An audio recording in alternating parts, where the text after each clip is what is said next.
প্রথম এপিসোডের শুরুতে আমরা একটি হাই স্কুল মেয়েকে দেখি যে তার স্কুলের দেয়ালে কিছু খোদাই করে লিখছে এবং সেটি তার ফোনে রেকর্ডও করেছিল। সেই রেকর্ডিংয়ে সে কিছু নিয়মের কথা বলেছিল। নিয়মগুলো ছিল এরকম: সাজু অর্থাৎ কোরিয়ান জ্যোতিষশাস্ত্র পদ্ধতি অনুযায়ী যদি কোনো ব্যক্তি তার জন্ম তারিখ লিখে কোনো ইচ্ছা প্রকাশ করে তাহলে সেই ইচ্ছা পূরণ হয়ে যাবে। তারপর মেয়েটি তার ইচ্ছা চাইতে শুরু করে এবং সেটি ফোনে রেকর্ড করেছিল। তার ইচ্ছা ছিল সে কাউকে শেষ হয়ে যেতে দেখতে চায়।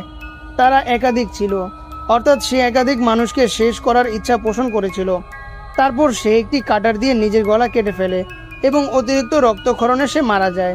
পেছনের দেয়ালে আমরা সেই মেয়ের নাম এবং তার সাজু অর্থাৎ জন্ম তারিখ দেখতে পাই। মেয়েটির নাম ছিল হয়ং এবং তার জন্ম তারিখ ছিল 12 মার্চ 2005। এরপর আমরা সিয়া নামের একজন হাই স্কুল ছাত্রীকে দেখি যে তার খালার সাথে থাকে। তার খালা একটি হাসপাতালের নার্স হওয়ায় বেশিরভাগ সময় বাইরেই থাকেন। সিয়ার ঘরে রাখা ট্রফি এবং মেডেল থেকে স্পষ্ট বোঝা যাচ্ছিল যে সে আসলে একজন অ্যাথলেট। ডাইনিং টেবিলে তার খালার ক্রেডিট কার্ড পাওয়া যায় যা খালা স্কুলের খরচের জন্য রেখে গিয়েছিলেন। সিয়া তৈরি হয়ে তার সহপাঠী গ্যাউনকে টেক্সট করে যে তার উপরের ফ্লোরেই থাকে। গ্যাউন দ্রুত তৈরি হয়ে লিফটের কাছে আসে এবং সেখানে সিয়া তার গালে চুমু দেয়, কারণ তারা দুজন কিছুদিন ধরে ডেট করছিল। এই বিষয়টি তারা বেশি কাউকে জানায়নি। তারপর আমরা নারী নামের আরেক ছাত্রীকে দেখি যে গ্যাউন ও সিয়ার সহপাঠী। সে তার ফোনে জ্যোতিষ চেক করছিল এবং আজকে ভবিষ্যৎবাণী অনুযায়ী তার মনে যা ছিল তা বলে ফেলা উচিত। তার জীবনযাত্রা থেকে স্পষ্ট বোঝা যাচ্ছিল যে সে বেশ ধনী পরিবার থেকে এসেছে, এমনকি স্কুলেও গাড়িতে আসা যাওয়া করত। কিন্তু বাইরে গ্যাউনকে দেখে মাত্র সে গাড়ি থেকে নেমে পড়ে, কারণ গ্যাউনের প্রতি তার ক্রাশ ছিল। তখনই সেখানে হ্যাংউক নামে আরেক ছাত্র আসে যে গ্যানুর বেস্ট ফ্রেন্ড ছিল।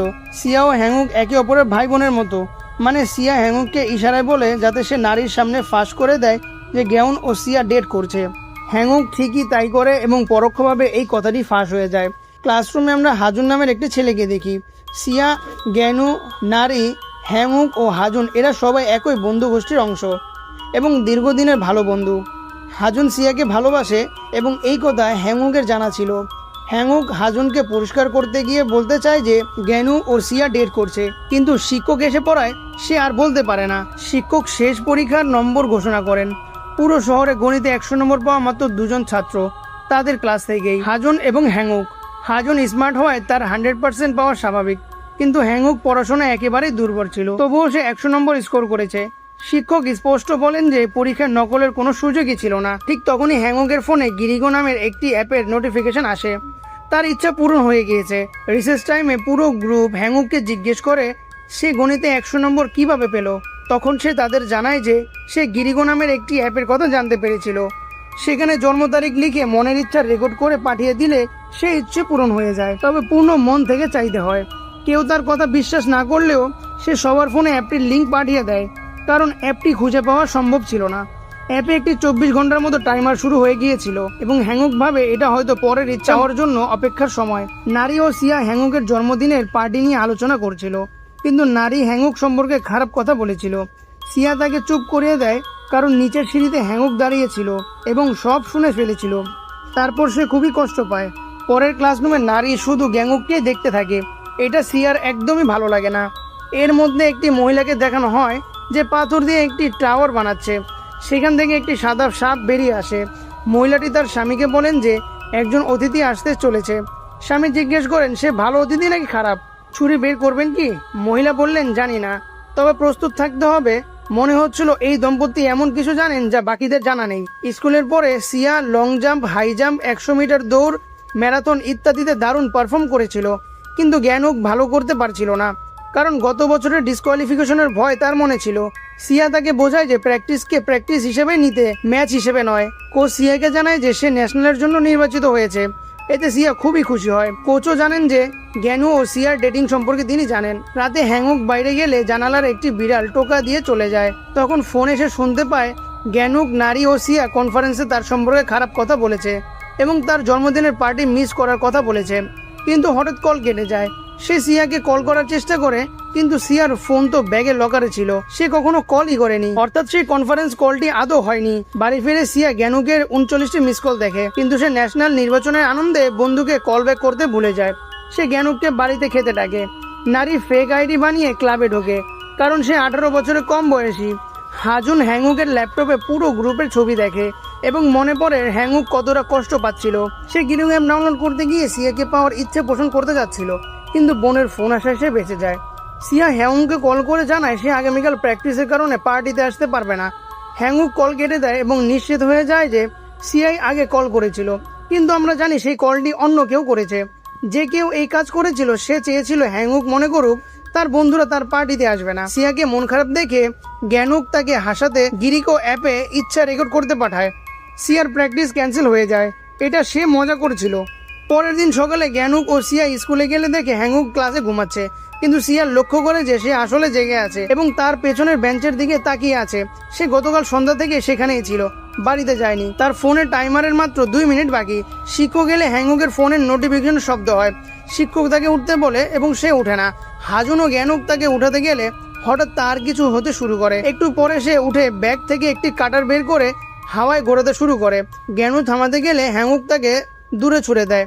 তারপর হ্যাংউক সিয়ার পেছনের বেঞ্চের দিকে কাউকে চলে যেতে বলেছিল, কিন্তু সেখানে কেউ ছিল না। হ্যাংউক সিয়াকে আক্রমণ করে এবং জানালা ভেঙে দুজনের ক্লাসে বাইরে পড়ে যায়। টাইমারে তখন মাত্র 26 সেকেন্ড বাকি। হ্যাংউক কারো বসে চলে গিয়েছিল। সে সিয়ার কাছে সাহায্য চাইছিল এবং বলছিল সে মরতে চায় না, কিন্তু তারপরও তার হাত নিজে থেকেই সেই কাটার দিয়ে নিজের গলা কেটে ফেলে এবং সে মারা যায়। টাইমার তখন শূন্য হয়ে যায়, অর্থাৎ 24 ঘন্টা টাইমারের মানে হলো ইচ্ছা পূরণের পর 24 ঘন্টার মধ্যে মানুষটি মারা যাবে। এভাবে প্রথম এপিসোড শেষ হয়। দ্বিতীয় এপিসোডের শুরুতে একটি ফ্ল্যাশব্যাক দেখা যায়। ছোট্ট সিয়াকে দেখানো হয় যার বাবা মা নিজেদের শেষ করে দিয়েছিল, তাই সে তার খালার কাছে থাকতে আসে। সেখানে তার সাথে প্রথমবার দেখা হয় জ্ঞানুর। নতুন স্কুলে ছেলেমেয়েরা সিয়াকে নিয়ে খুব কানাঘুষা করছিল, যা সিয়াকে খুব কষ্ট দিচ্ছিল। তখন জ্ঞানু ও নারী তাকে সাহায্য করে। হাজুন প্রথম দেখাতেই সিয়ার প্রেমে পড়ে। হ্যাংউক এসে সিয়াকে তার প্রিয় কি চেইন দেয়। সেদিন সিয়া অনেকদিন পরে হাসে। এরপর থেকে 5 জনের বন্ধুত্ব শুরু হয়। বর্তমানে স্কুলে পুলিশ আসে এবং হ্যাংউকের মৃত্যুর আত্মহত্যা হিসেবে দেখানো হয়। একটি ফ্ল্যাশব্যাকে দেখা যায় গত রাতে সিয়া হ্যাংউকের কাছে ক্ষমা চাইতে গিয়েছিল এবং বলে যে বাকি বন্ধুরাও তার পার্টিতে আসবে। হ্যাংউক তাকে ক্ষমা করে দেয় এবং জানায় যে কেউ একজন তাকে সিয়ার মতো কণ্ঠে ফোন করেছিল, কিন্তু সে সিয়া ছিল না। বর্তমানে কোচ সিয়াকে বাড়িতে বিশ্রাম নিতে বলেন এবং জানায় যে তার 2 থেকে 3 দিনের প্র্যাকটিস ক্যান্সেল করা হয়েছে। এই কথা শুনে সিয়া সব বুঝে ফেলে। সে কোচের দিকে ছুটে যায় বলতে যে প্র্যাকটিস ক্যান্সেল না করতে। ঠিক তখনই সিলিং থেকে একটি প্যানেল পড়ে এবং সে মৃত্যুর হাত থেকে বেঁচে যায়। তার বোঝা হয়ে যায় যে অভিশাপটি বাধা দিলে বা যে বাধা দেবে সেও শেষ হয়ে যাবে। দ্রুত সে বন্ধুদের কাছে যায় এবং জ্ঞানু জানায় যে গিরিগো অ্যাপের নোটিফিকেশন এসেছে, তার ইচ্ছা পূরণ হয়েছে এবং 24 ঘন্টার টাইমার আবার শুরু হয়েছে। সিয়া সবাইকে বোঝানোর চেষ্টা করে, কিন্তু কেউ বিশ্বাস করে না। নারী সিয়ার উপর রেগে যায়। সিয়া বলে সে কাউকে এভাবে শেষ হতে দেখতে পারে না, কারণ সে তার বাবা মাকে একই পরিস্থিতিতে দেখেছে। হাজুন টাইমার থামানোর চেষ্টা করে, অ্যাপ ডিলিট করেও লাভ হয় না। তবে সে ভাবে অ্যাপের কোড রিভার্স করা গেলে হয়তো টাইমার বন্ধ হয়ে যাবে। এর জন্য তার ল্যাপটপ দরকার। সিয়া সবাইকে তার বাড়িতে আমন্ত্রণ জানায়। জ্ঞানু বিশ্রাম নেওয়ার সময় সিয়ার নামে একটি কল আসে। ওপাশ থেকে সিয়া ও নারী তার সম্পর্কে খারাপ কথা বলছিল, কিন্তু জ্ঞানু জানতো এটা সিয়া না, কারণ সিয়া তার পাশেই ছিল। এটা দেখে সিয়া বলে হ্যাংউকের সাথেও একই ঘটনা ঘটেছিল। হাজুন অ্যাপটি রিভার্স করে। জ্ঞানুর ফোন রিবুট হয়ে যায়, কিন্তু টাইমার তখনও চলছিল। এরপর জ্ঞানু নিজের চোখ ঢলতে শুরু করে এবং সিয়াকে ধাক্কা দিয়ে ফেলে দেয়। তার চোখ পুরোপুরি লাল হয়ে যায়। সে অদৃশ্য কাউকে দূরে থাকতে বলেছিল। তারপর দেখা যায় প্রথম এপিসোডের শুরুতে সেই মেয়ে হ্যাংয়ের প্রতিবেশীর আত্মা জ্ঞানুককে আবিষ্ট করে। সেই মহিলাটিও এটা বুঝতে পারেন যে তার সামনে সাদা সাপটি এসেছিল। বসে থাকে জ্ঞানু সবাইকে আক্রমণ করতে শুরু করে এবং হাজুনকে গলা চেপে ধরে শূন্যে তুলে প্রায় শেষই করে দিচ্ছিল। তখন সিয়া হাজুনের ল্যাপটপ দিয়ে জ্ঞানুর মাথায় আঘাত করে এবং হাজুন নিচে পড়ে যায়। নারী এই পুরো দৃশ্যটি রেকর্ড করেছিল। জ্ঞানুককে হাসপাতালে নিয়ে যাওয়া হয়। ডাক্তার জানান তার অবস্থা খুবই সংকটজনক। নারী সিয়াকে দেখতে আসে এবং বলে জ্ঞানুর বাবা মা সিয়াকেই দায়ী মনে করেছে। সিয়া নারীকে তার বাড়ির পিন, জন্ম তারিখ দিয়ে সেখান থেকে জিনিস নিয়ে যেতে বলে। হাজুনের কাছে তার বড় বোন হ্যায়ং এর ফোন আসে। দেখা যায় যে সেই মহিলা যার সামনে সাদা সাপ এসেছিল তিনি হাজুনের বড় বোন হ্যায়ং, একজন শামান। তিনি হাজুনকে বলেন যে তার ও তার বন্ধুদের পেছনে একটি প্রতিবেশী আত্মা লেগেছে। প্রথমে হাজুন বিশ্বাস করে না, কিন্তু তার বোন সব ঘটনা বিস্তারিত বলে দিলে সে বুঝে যায়। হঠাৎ হায়ং সাদা সাপের দিকে তাকিয়ে আটকে ওঠেন এবং দ্রুত হাজুনকে সিয়াকে চেক করতে যেতে বলেন। হাসপাতালে জ্ঞানুর হঠাৎ কার্ডিয়াক অ্যারেস্ট হয়। তার নাড়ি বন্ধ হয়ে যায়। সিয়া তার শৈশবের স্মৃতি দেখতে পায় এবং জ্ঞানুকে বাঁচাতে গিয়ে গিরিগো অ্যাপে ইচ্ছা রেকর্ড করে পাঠায় জ্ঞানু সুস্থ হয়ে উঠুক। হ্যায়ং তখন স্বামীকে ছুরি বের করতে বলেন। জ্ঞানুর নাড়ি আবার চলতে শুরু করে।